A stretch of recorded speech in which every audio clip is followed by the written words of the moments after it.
नमस्कार. मर्मभेद या यूट्यूब चॅनलवर मी ॲडव्होकेट गणेश शेंडगे आपले सर्वांचं स्वागत करतो. राज्याच्या राजकारणामध्ये नेहमी चर्चेत येणारा मुद्दा म्हणजे विखे पॅटर्न. यंदाच्या विधानसभा निवडणुकीत अहिल्यानगर जिल्ह्यातही विखे पॅटर्नची चर्चा झाली आणि ती अधिक प्रकर्षानं त्याची पडसाद उमटले असं राजकीय विश्लेषकांचं म्हणणं आहे. या विखे पॅटर्नची चर्चा करण्यासाठी आज आपल्यासोबत आहेत ज्येष्ठ राजकीय विश्लेषक अनिरुद्ध देवचिके सर. सर नमस्कार. नमस्कार. सर, हा नेमका विखे पॅटर्न काय? नगर जिल्हा म्हटलं की राजकारणाच्या अनुषंगाने जेव्हा विचार केला जातो तेव्हा पहिल्यांदा चर्चेमध्ये मुद्दा येतो तो विखे पॅटर्नचा. हा विखे पॅटर्न खूप इंटरेस्टिंग असा फॅक्टर आहे म्हणजे नगर जिल्ह्याच्या राजकारणाच्या पटलावर. तर काय आहे हा पॅटर्न? आपण थोडंसं मागे वळून जर पाहिलं तर बाळासाहेब विखेंचं राजकारण जेव्हा नगर जिल्ह्यामध्ये प्रभावी होतं त्या काळामध्ये उत्तरेमधलं विशेषतः, त्यावेळेला जिल्ह्याची अशी अवस्था होती की बाळासाहेब विखे पाटील एका बाजूला आणि सगळे पक्ष आणि सगळ्या पक्षाचे नेते एका बाजूला. म्हणजे जरी बाळासाहेब विखे पाटील काँग्रेसमध्ये होते तरी काँग्रेसमधला कोणताच नेता त्यांना आपला नेता मानत नव्हता. कारण विखे पाटलांचं स्वतंत्र साम्राज्य आणि राजकारणातली स्वतंत्र आब, स्वतंत्र पोझिशन, असा तो एक रुतबा आपण ज्याला म्हणतो तो बाळासाहेबांनी कायम ठेवला होता. खासदार म्हणून काम पाहत असल्यामुळे दिल्लीच्या राजकारणामध्ये चांगला पगडा त्यांनी मिळवलेला होता आणि त्याचा परिणाम असा व्हायचा की विखे पाटलांनी जर लक्ष घातलं एखाद्या निवडणुकीमध्ये तर साधारणतः ते इतरांसाठी त्रासदायकच ठरायचं. कारण विखे काय करतील याचा अंदाज कोणाला यायचा नाही. आणि तेव्हापासून हा एक शब्द प्रचलित झाला की विखेंचा पॅटर्नच वेगळा आहे राजकारणाचा. आता हा काय पॅटर्न आहे? तर साधारणतः विखेंनी प्रवरा परिसर आणि प्रवरा परिसरामध्ये असलेल्या अनेक संस्थांच्या माध्यमातून नगर उत्तर जिल्ह्यामध्ये स्वतःचं असं एक स्वतंत्र साम्राज्य निर्माण केलं. राजकीय पक्ष कोणताही असो, म्हणजे ते काँग्रेसमध्ये असो किंवा शिवसेनेमध्ये असो किंवा आता भाजपत असो, विखे पाटील हा एक स्वतंत्र पक्ष आहे नगर जिल्ह्याच्या राजकारणात. तो आजचा नाहीये, त्याला अनेक वर्षांची परंपरा आहे. किती वर्षांची साधारण परंपरा आहे? 30 वर्ष तर किमान झालेलीच असतील. मग बाळासाहेब विखेंनी काय केलं की जिल्ह्याच्या राजकारणावर आपला पगडा हा कायमस्वरूपी राहावा याच्यासाठी त्यांनी प्रत्येक तालुक्यामध्ये किंवा विधानसभा मतदारसंघ निहाय लक्ष केंद्रित करायला सुरुवात केली. आणि साहजिक आहे, मग विखेंची लुडबुड वाढली म्हणल्यानंतर ज्यांचं साम्राज्य तिथे पहिल्यापासून होतं त्यांना ते तापदायक झालं आणि मग ती सगळी मंडळी राजकारणामध्ये एकत्र यायला सुरुवात झाली आणि मग विखे विरोधात नगर जिल्ह्यातले सर्व असं एक चित्र अनेक वर्ष या जिल्ह्यामध्ये होतं. ज्या वेळेला विखेंना काँग्रेस पक्ष सोडावा लागला त्याचं एक कारण असं होतं की काँग्रेसमध्ये त्यांनी पक्षांतर्गत लोकशाही असली पाहिजे असा मुद्दा उपस्थित केला होता, जो मुद्दा तत्कालीन पक्षाच्या नेत्या सोनिया गांधी यांना काही आवडला नाही आणि मग त्यांना विरोध झाला. त्याच दरम्यान बाळासाहेब विखे पाटलांनी जिल्हा स्तरावर आपली एक विकास आघाडी स्थापन केली, जिल्हा विकास आघाडी, जी कोणत्याही पक्षाशी निगडीत नसायची. ती फक्त बाळासाहेब विखे पाटलांचं साम्राज्य मेंटेन करणारी अशी ती जिल्हा म्हणजे विकास, विखे पॅटर्नचं नाव जिल्हा विकास आघाडी. हा असं म्हणता येईल आपल्याला. ज्या वेळेला बाळासाहेब विखेंनी काँग्रेस पक्षांतर्गत कृतिशील विचार मंच स्थापन केला त्यावेळेला संघर्ष निर्माण झाला आणि त्यांना पक्षातून बाहेर पडावं लागलं.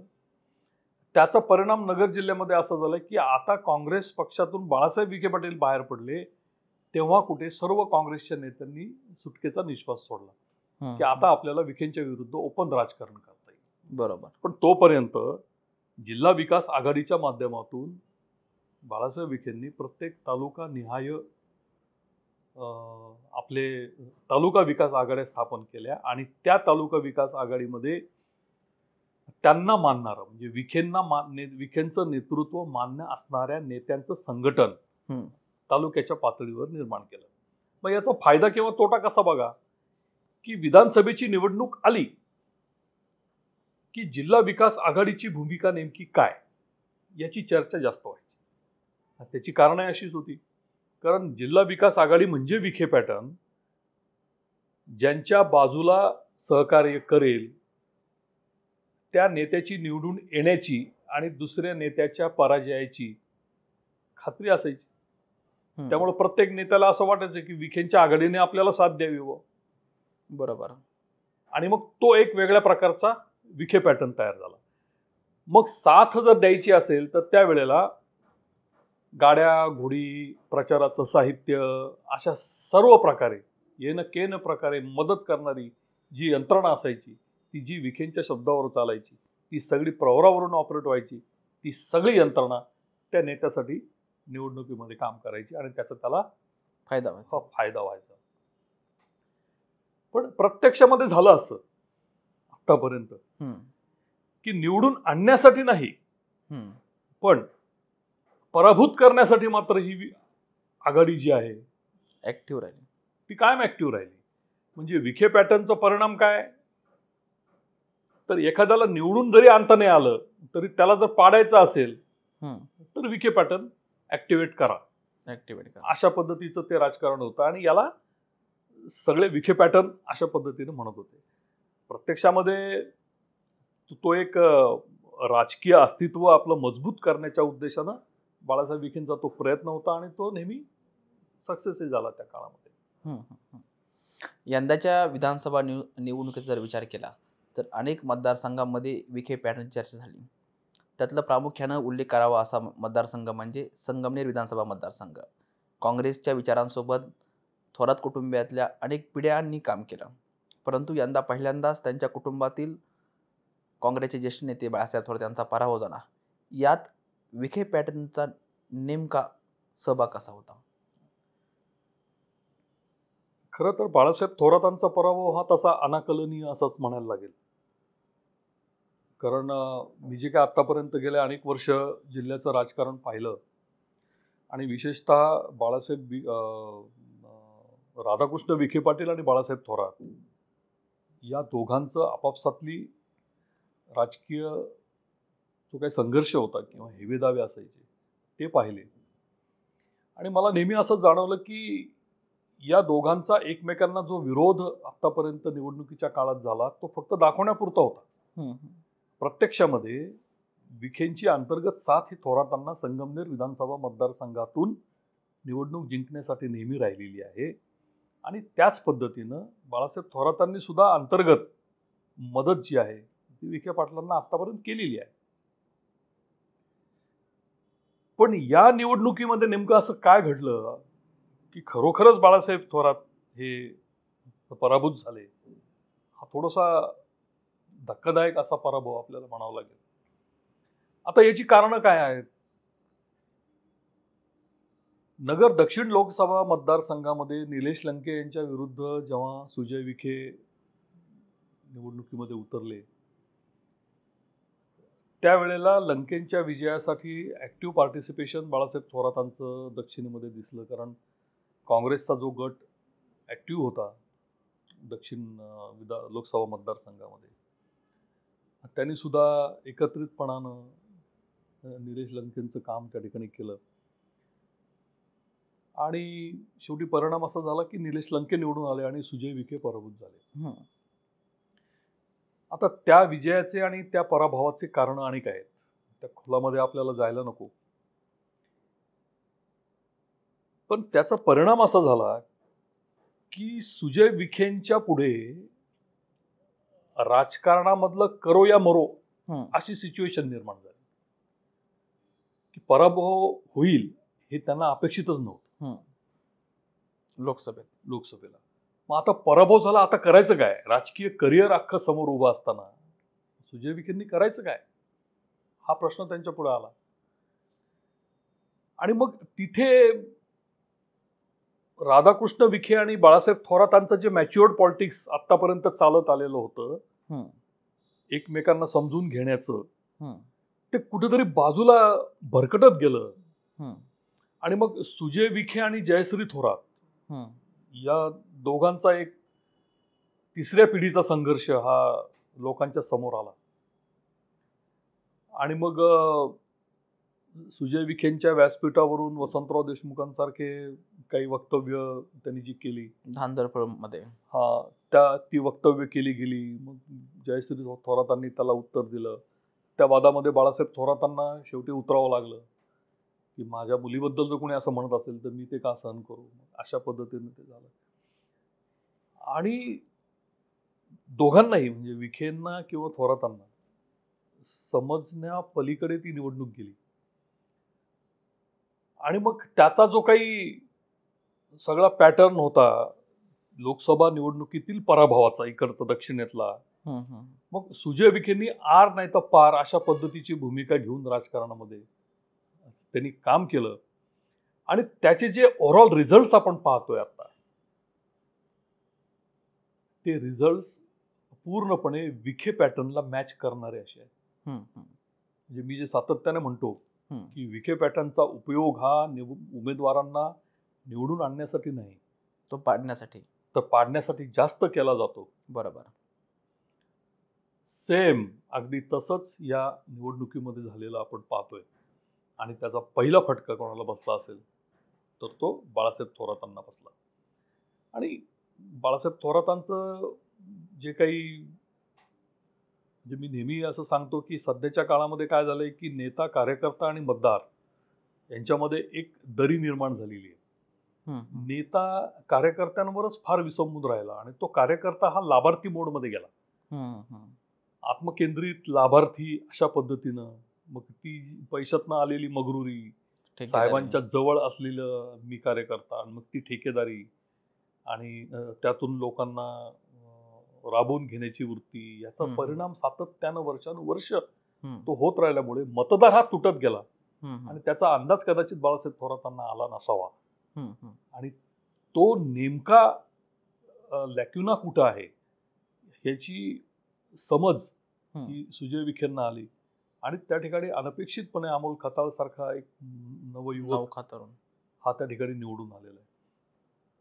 फक्त संगमनेर पुरतं नाही, तुम्ही बघा प्रत्येक ठिकाणी. आता आपण श्रीरामपूरचा जर विचार केला तर श्रीरामपूर हा त्यांच्या मतदारसंघालगतचा मतदारसंघ आहे.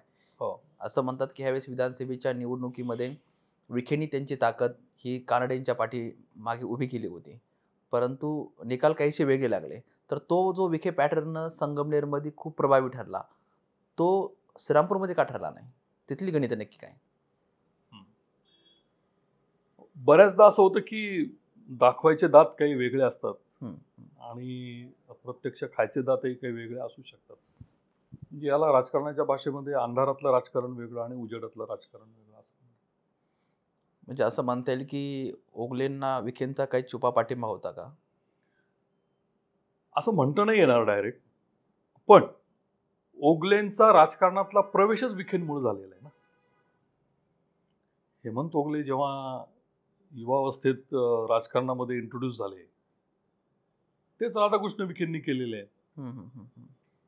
आणि श्रीरामपूरमध्ये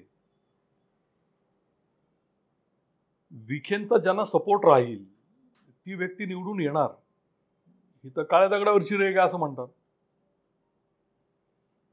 त्यामुळं विखे पॅटर्न तिथे नेमका कशा पद्धतीनं वापरला गेला हे काही आता सांगता येणार नाहीये. तर ज्याचं त्यांनी समजून घेण्याचा तो भाग आहे. विषय आहे. त्यांच्या लगतचा आणखी एक मतदारसंघाचा आपण अजून उल्लेख केला पाहिजे, तो म्हणजे राहुरी विधानसभा मतदारसंघ. तनपुरे कुटुंबाचा जर राजकीय इतिहास पाहिला तर ते एक राजकीय घराणं आहे, ते म्हणायला हरकत नाही. आणि प्राजक्ता तनपुरे हे गेल्या विधानसभा निवडणुकीनंतर मंत्री राहिलेले आहेत.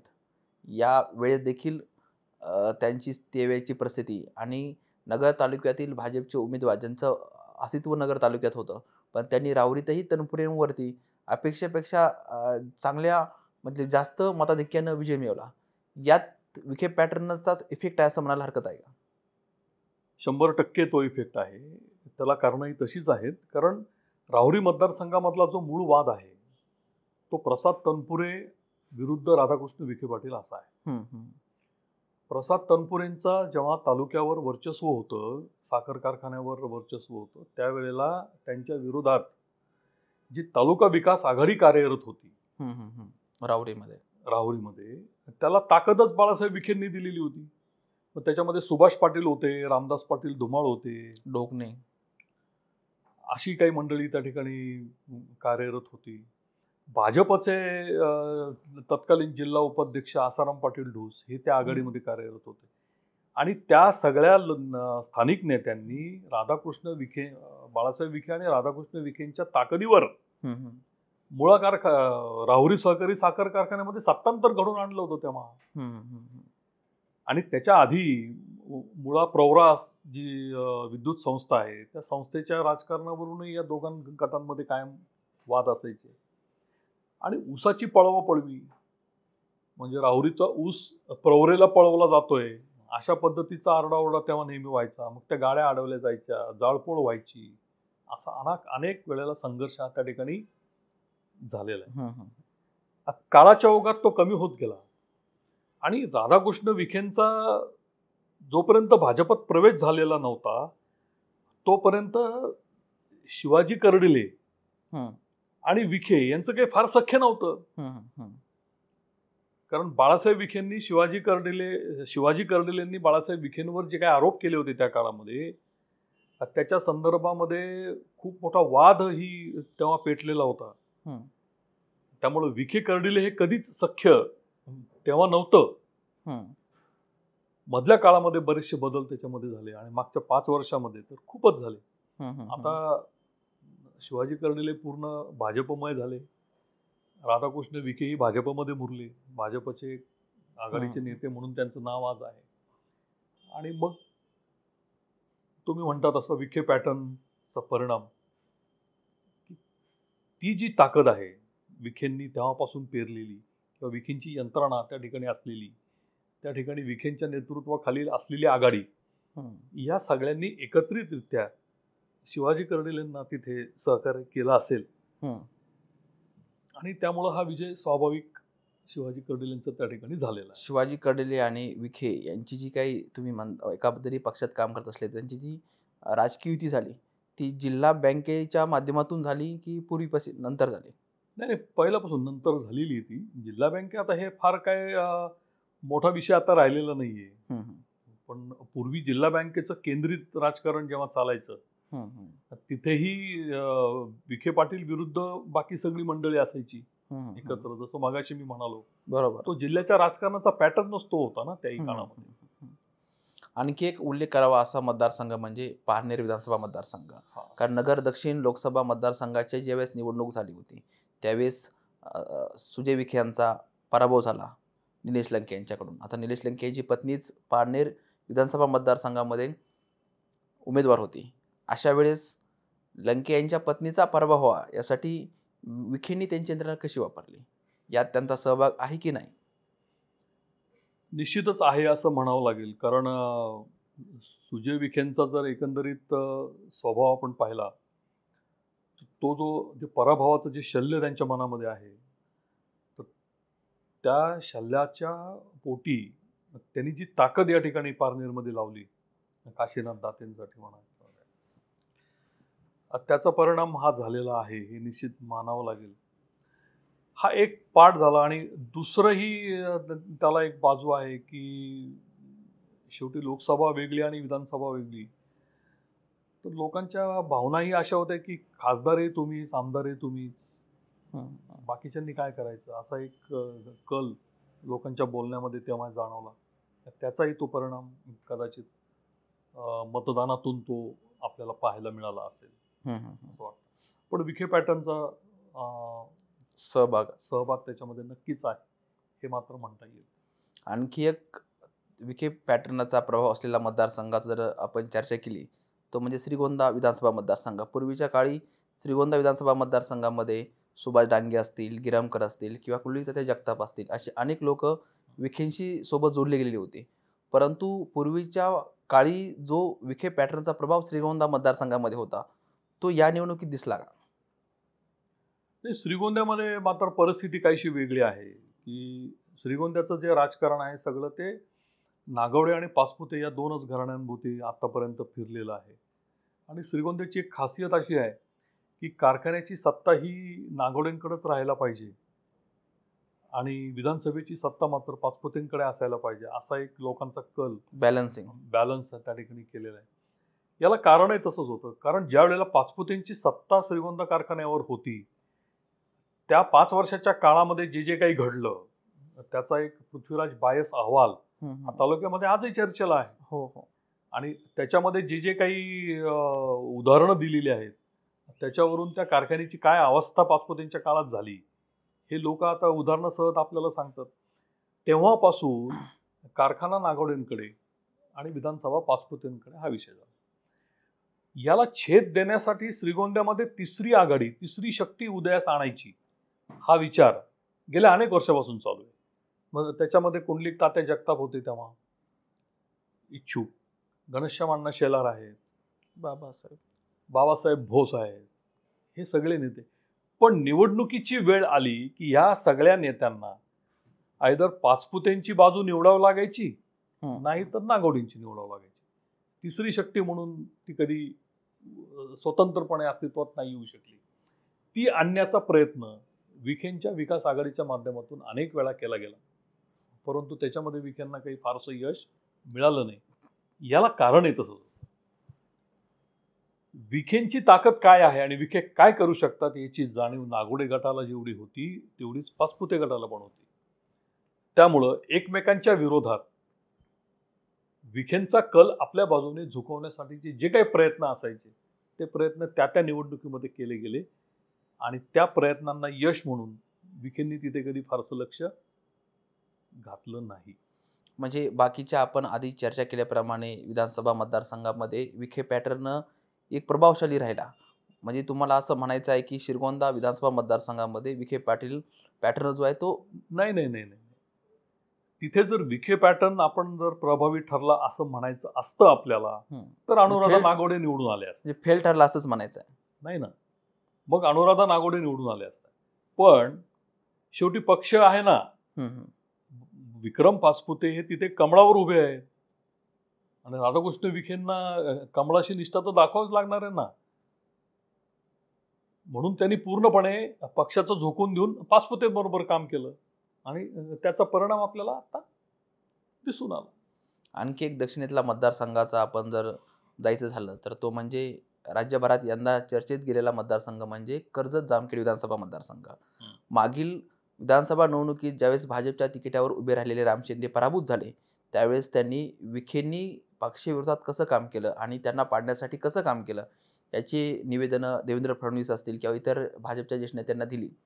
यंदा मात्र ती दिली नाहीत. म्हणजे यावेळेस विखे पॅटर्न जो आहे तो पॅटर्न न राहता तो पक्षासोबत काम करणार ठरला का की त्यांनी पॅटर्न म्हणून काम केलं? विखे पॅटर्नचं वैशिष्ट्य एक असं आहे की ते प्रत्यक्ष निवडणुकीमध्ये दिसलं तरी फटका आहे आणि जर तो पॅटर्न दिसलाच नाही तर तो अदृश्य असताना तो काय काम करेल हे सांगता येऊ शकत नाही. राम शिंदेंनी मागच्या पराभवाचं खापर ज्या पद्धतीनं विखें गटावर राधाकृष्ण विखेंवर फोडलं होतं आहे की नाही, ते आपल्याला तसं तुम्ही म्हणालात की लेखी निवेदनं वगैरे देऊन या वेळेला जे पाहायला मिळालं आपल्याला ते असं होतं की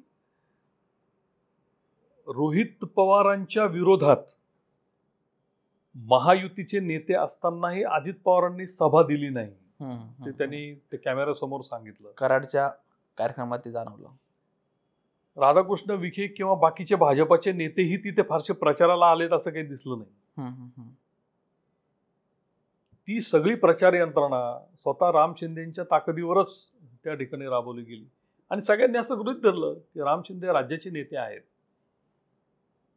त्याच्यामुळं ते 100% निवडून येतीलच असं सगळ्यांनी गृहीत धरलं असेल कदाचित. पण आता रोहितदादांचा विजय सुद्धा काय फार मोठ्या मतांनी झाला असं काही नाही. 1248 मतांनी त्यांचा विजय झालेला आहे. म्हणजे ही जी लढत आहे ही त्या ठिकाणी चांगलीच झालेली आहे.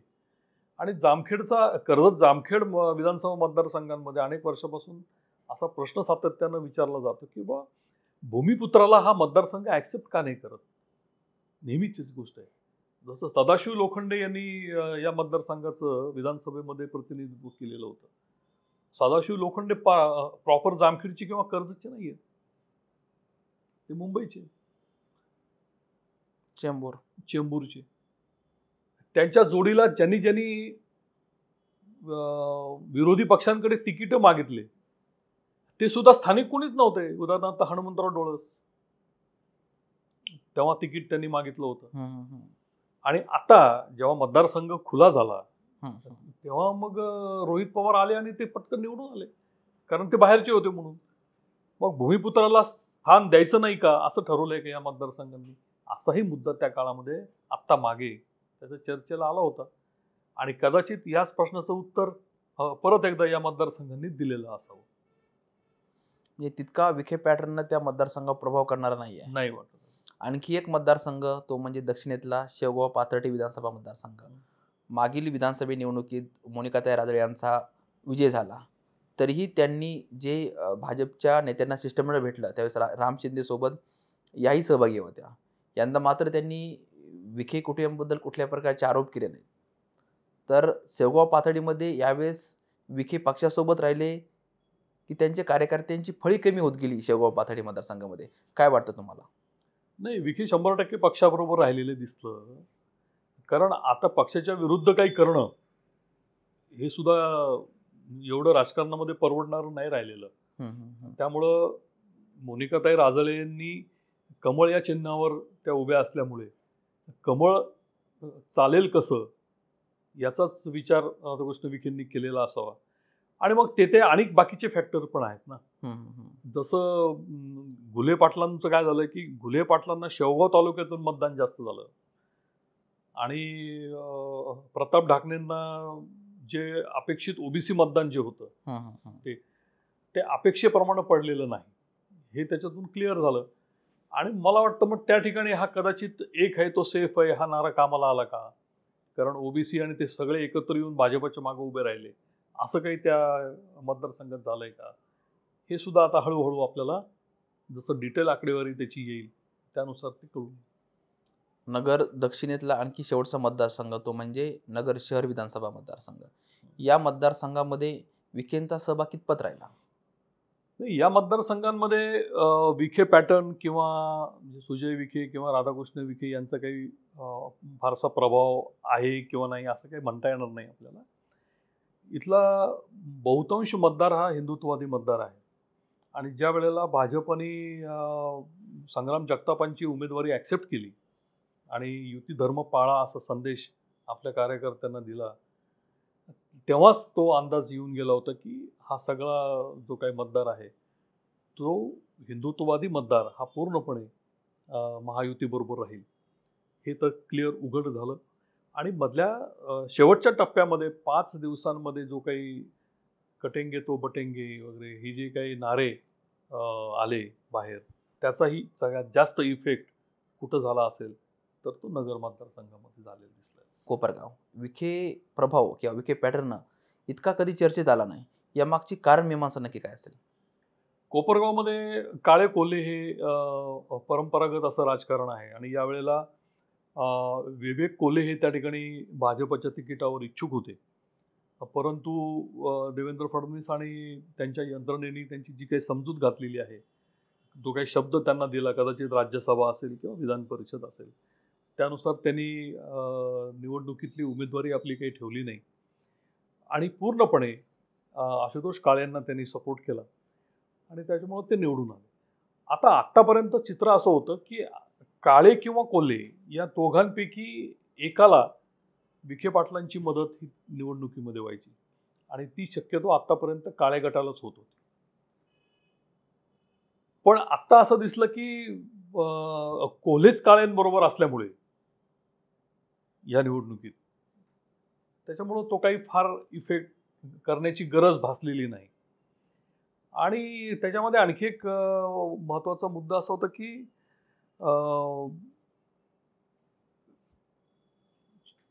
विवेक कोल्हेंचं करिअर जे आहे, राजकीय करिअर, ते जर चांगलं करायचं असेल तर आत्ता काळेंच्या विरोधात जाऊन चालणार नाही किंवा महायुतीच्या विरोधात जाऊन आपल्याला चालणार नाही. हा राजकीय सुज्ञपणा कोल्हे गटाने बरोबर त्या ठिकाणी दाखवला आणि त्याचा तो परिणाम आहे. आता एका मतदारसंघाबद्दलचा मी आवर्जून उल्लेख करेल, तो म्हणजे नेवासे विधानसभा मतदारसंघ. ज्येष्ठ नेते पद्मभूषण बाळासाहेब विखे पाटील यांचा निवडणुकीमध्ये प्रत्यक्ष पराभव फक्त यशवंतराव गडाखांनी लोकसभेमध्ये केला होता. आणि आज ज्या म्हणजे गडाख आणि विखे हा वाद सर्वश्रुत आहे, म्हणजे तो उभ्या राज्याला आणि देशाला पण ज्ञात आहे. अशा परिस्थितीत यामध्ये ज्या गडाख कुटुंबियांनी किंवा ज्या गडाख घराण्यातल्या व्यक्तींना एकमेव पराभव विखे कुटुंबियांचा लोकसभेमध्ये केला होता, त्याच गडाखांच्या घरातल्या वारसाला जे काय आता विधानसभेच्या निवडणुकीत पराभूत झाले, यात विखे पॅटर्नने कशा पद्धतीनं काम केलं असं वाटतं आपल्याला? नाही, नेवाशामध्ये विखे पॅटर्नच कामाला आला असं काही मला म्हणता येणार नाही. जसं मी मगाशी सुरुवातीला असं म्हणालो होतो की मतदार, कार्यकर्ता आणि नेता यांच्यामधली जी दरी जशी आपण संगमनेरमध्ये पाहिली, तोच प्रकार आपल्याला या ठिकाणी नेवाशाच्या बाबतीमध्ये गडाखांच्या संदर्भामध्ये झाला की काय असं वाटायला लागलं. आता त्यांच्या विरोधात म्हणजे शेवटी राजकारणामध्ये प्रस्थापितांचं राजकारण आणि विस्थापितांचं राजकारण हा भाग प्रत्येक मतदारसंघामध्ये असतो आणि त्या अर्थानं बघायला गेलं तर गडाख हे तिथले प्रस्थापित नेतृत्व आहे आणि त्यांच्या विरुद्ध विस्थापितांनी लढा देण्याचा अनेक वर्ष प्रयत्न केला. त्याच्यामध्ये मागच्या निवडणुकीमध्ये हे जे मुरकुटे, बाळासाहेब मुरकुटे आमदार त्या ठिकाणी झाले, हे विस्थापितांचे नेते आणि त्यांनी प्रस्थापितांविरुद्ध लढा दिला आणि ते निवडून आले. असंच त्या भागातले जे एक नेते होते तुकाराम गडाख, त्यांनी मारुतराव घुले पाटील आणि यशवंतराव गडाख या दोन्ही नेतृत्वाविरुद्ध एक फार मोठा संघर्ष त्या काळामध्ये उभा केला आणि त्याचा फायदा म्हणून 2004च्या लोकसभेच्या निवडणुकीमध्ये नगर दक्षिण लोकसभा मतदारसंघातून तुकाराम गडाख निवडून आले होते. तेव्हाची परिस्थिती अशी होती की आता जो शेवगाव पाथर्डी मतदारसंघ आहे, तो पूर्वी शेवगाव नेवासा मतदारसंघ होता आणि पाथर्डी हा स्वतंत्र मतदारसंघ होता. पण या मतदारसंघांची जेव्हा पुनर्रचना झाली तेव्हा नेवासा हा मतदारसंघ स्वतंत्र झाला. बरोबर. आता हे सगळं करण्यामागे आणि करण्याची जी त्याचं विशेष कारण असं होतं की मारुतराव घुले पाटलांच्या अखत्यारीमध्ये असलेला शेवगाव तालुका आणि यशवंतराव गडाखांच्या आधिपत्याखाली असलेला नेवासा तालुका, या दोन्ही तालुक्यांमध्ये दोन्ही नेत्यांची सत्ता अबाधित राहावी, हा त्यामागचा एक उद्देश होता. कारण यशवंतराव गडाख हे मारुतराव घुले पाटलांना म्हणजे त्यांना मालक म्हणायचे तेव्हा, तर हे त्यांचा उल्लेख गुरुवर्य म्हणून करायचे. पण जेव्हा दुसरी पिढी म्हणजे मारुतराव घुले पाटलांची दुसरी पिढी म्हणजे चंद्रशेखर घुले, नरेंद्र घुले राजकारणामध्ये आले आणि गडाखांची दुसरी पिढी म्हणजे शंकरराव गडाख आणि प्रशांत भाऊ गडाख हे राजकारणामध्ये आले, तेव्हा आता प्रश्न असा निर्माण झाले की या आमदार कोणी व्हायचं शेवगाव पाथर्डीमधून. शेवगाव पाथर्डीमधून उमेदवारी करायची तर यांचा फारसा रोल संपर्क त्या ठिकाणी राहिला नसायचा गडाखांचा. आणि मग योगायोगाने म्हणा किंवा प्रयत्नपूर्वक म्हणा नेवासा मतदारसंघ स्वतंत्र झाला आणि एक स्वतंत्र अशी ताकद गडाखांना आपली त्या ठिकाणी उभी करता आली आणि मग शेवगाव पाथर्डीला जोडला. तो एक वेगळा पार्ट राजकारणाचा आहे, तो आपण नंतर बघूयात. मग आता नेवाशामध्ये काय झालं की पहिली निवडणूक जी होती नेवाशाची स्वतंत्र म्हणजे मतदारसंघाच्या पुनर्रचनेनंतरच्या, त्या पहिल्या निवडणुकीमध्ये गडाखांना त्याचा फायदा झाला. शंकरराव गडाखांना ते निवडून आले. दुसरी निवडणूक झाली त्याच्यामध्ये त्यांचा पराभव झाला आणि तिसऱ्या निवडणुकीमध्ये ते निवडून आले आणि आता परत एकदा त्यांचा पराभव या ठिकाणी झालेला आहे. याचं परत कारण तेच आहे, प्रस्थापित नेतृत्व, त्यांनी उभी केलेली यंत्रणा, त्यांनी उभी केलेले कार्यकर्त्यांचं जाळं आणि कार्यकर्त्यांच्या जाळ्याचा किंवा त्यातल्या प्रत्येक घटकाचा सर्वसामान्य मतदाराशी असलेलं नातं, याच्याचा जो फटका आहे, तो फटका कदाचित गडाखांना या निवडणुकीमध्ये बसला असेल. हा एक भाग. दुसरं, शेवटी राज्यस्तरावरचं जे पॉलिटिकल कॉम्बिनेशन आहे, याचाही कुठेतरी विचार लोकांनी केला असेल ना. कारण उद्धव ठाकरेंची मशाल ही तितकी लोकांपर्यंत पोचली नाही त्या काळामध्ये. जेवढं धनुष्यबाण पोचलेलं होतं मागच्या निवडणुकीमध्ये, तेवढी मशाल त्या ठिकाणी पोचलेली नव्हती. आणि त्याच्यामुळे कदाचित असं म्हणता येईल की बुवा, म्हणजे खरं सांगायचं तर असं होतं की निवडणुकीच्या आधी 2 महिने शंकरराव गडाखांना बहुतांश पक्षांकडनं ऑफर होती. भाजपने त्यांना विचारलं होतं असं म्हणतात. इव्हन एकनाथ शिंदेची शिवसेना पण त्यांना उमेदवारी द्यायला तयार होती त्या ठिकाणी. पण शंकरराव गडाख मात्र उद्धव ठाकरे यांच्याशी एकनिष्ठ राहिले. काही झालं तरी मी याच पक्षाकडनं निवडणूक लढवेल. आणि कदाचित तो त्यांचा निर्णय चुकला आहे असं आपल्याला त्या ठिकाणी म्हणता येईल.